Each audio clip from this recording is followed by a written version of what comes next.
This is what it took. 6 years of demolition, decontamination and construction. Not forgetting, of course, £7 billion of public money. Among other things. But it's not until you see it on the eve of the Games that you realise the scale of what's been achieved here. But today was a time for the athletes to get excited as Team GB were officially welcomed into their London 2012 home, the Athletes' Village. In what was a dramatic scene featuring music and dance, Britain's best were all here to take in their once-in-a-lifetime opportunity. Things are getting very real now. Friday's opening ceremony is on the horizon, and then to the competition. And with a good night's sleep, the right preparation, and some luck, these athletes will hope to hear the familiar sound of the national anthem. The British triple jumper Jonathan Edwards has smashed his own world record twice at the World Athletics Championships in Gothenburg. Gothenburg was super scary because I'd never been to a World Championships when people were expecting me to win. Standing on the end of the runway for that first jump, I just wanted to do something which wasn't embarrassing, which was like a reasonable jump, which would calm my nerves and then allow me to get into the competition.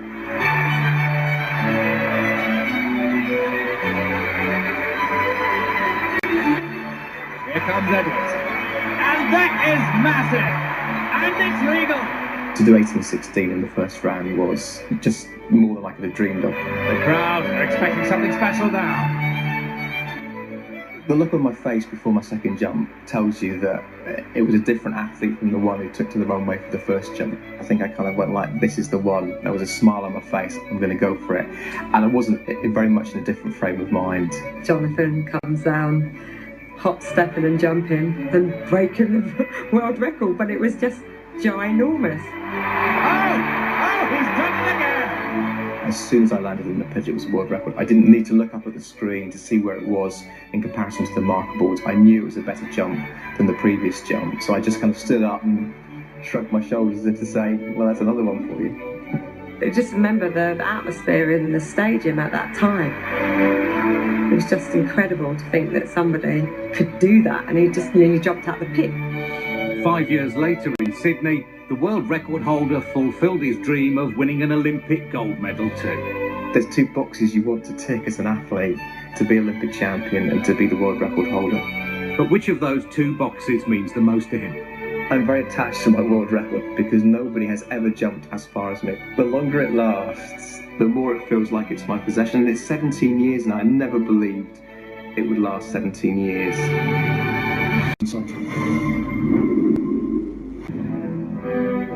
To be voted #1 is very, very special indeed. To put me at the top of the list, I'm hugely honoured, and it's nice to be in front of Matthew as well. With 5 consecutive Olympic gold medals, 9 world titles and 3 Commonwealth triumphs, our experts voted Steve Redgrave as Britain's greatest gold medalist. But which of those victories was the sweetest? It's like saying, which is your favourite child? If I'm really forced to come up with one, it's got to be the first, because you have this dream to become Olympic champion, and the first is that dream becoming reality. It became reality at the 1984 Olympics in LA. I remember sitting on the stars and thinking, can I be Olympic champion? And actually thinking, the age of 22, well, I've probably got 1 more games left in me, so if it doesn't happen this time, perhaps it will happen next time. There's just 20 metres to go, and Great Britain are going to be Olympic champions. And it's Britain first. The United States takes silver. What a performance! And he did it all over again in Seoul, in Barcelona and Atlanta.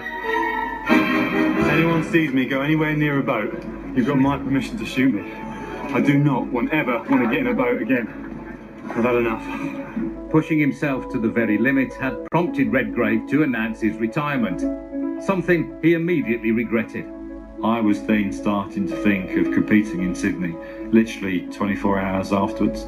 Though he was suffering from colitis and had been diagnosed with diabetes, another 4 years of lung-busting exertion saw him back in the boat again at the start of his 5th Olympic final. The build-up to Sydney, the journalists were saying, that you were trying to get your 5th Olympic gold medal. I wasn't trying to get my 5th Olympic gold medal. I was trying to get a gold medal that I didn't have.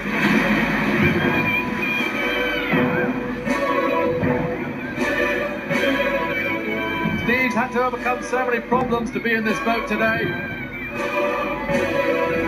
That he never moaned or complained was a huge source of inspiration to us.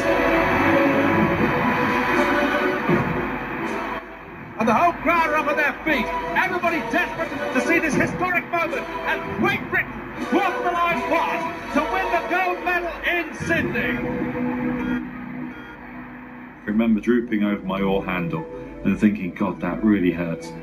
Just look at Redgrave. He looks absolutely exhausted. And I was saying to myself, God, this really does hurt. This is going to last for about 10 or 15 minutes. I'm going to be 5 times Olympic champion for the rest of my life.